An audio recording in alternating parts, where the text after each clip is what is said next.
Hello friends, শক্তিমন্ত চ্যানেলের পক্ষ থেকে তোমাদের প্রত্যেককে স্বাগত জানাচ্ছি। তোমরা ভীষণ ভালো থাকবে, আমার চ্যানেলের সঙ্গে থাকবে। তোমরাই আমার প্রেরণার এবং শক্তির একমাত্র স্তম্ভস্বরূপ উৎস। স্বামী বিবেকানন্দ বলেছেন যে ধর্মের আসল রহস্য আচরণে।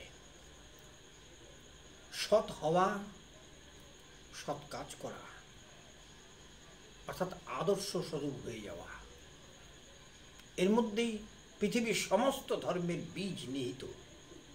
নীতিপরায়ণ হও, হৃদয় যেন শুদ্ধ থাকে, আর এই শুদ্ধ ভাব মানুষকে দেবত্বে উন্নীত করবে। স্বামীজির কথা অমৃত সমান, আর স্বামীজি হচ্ছে যুব সম্প্রদায়ের প্রতিনিধি। সুতরাং প্রত্যেকটি যুবকের উচিত একান্তভাবে স্বামীজির উপদেশকে, কথাকে মান্যতা দেওয়া, তার নির্দেশ মতো চলা, সমাজ গড়ার স্বার্থে। আজ এ পর্যন্ত সকলেই ভালো থাকবেন। ভিডিওটি ভালো লাগলে লাইক, সাবস্ক্রাইব করবেন।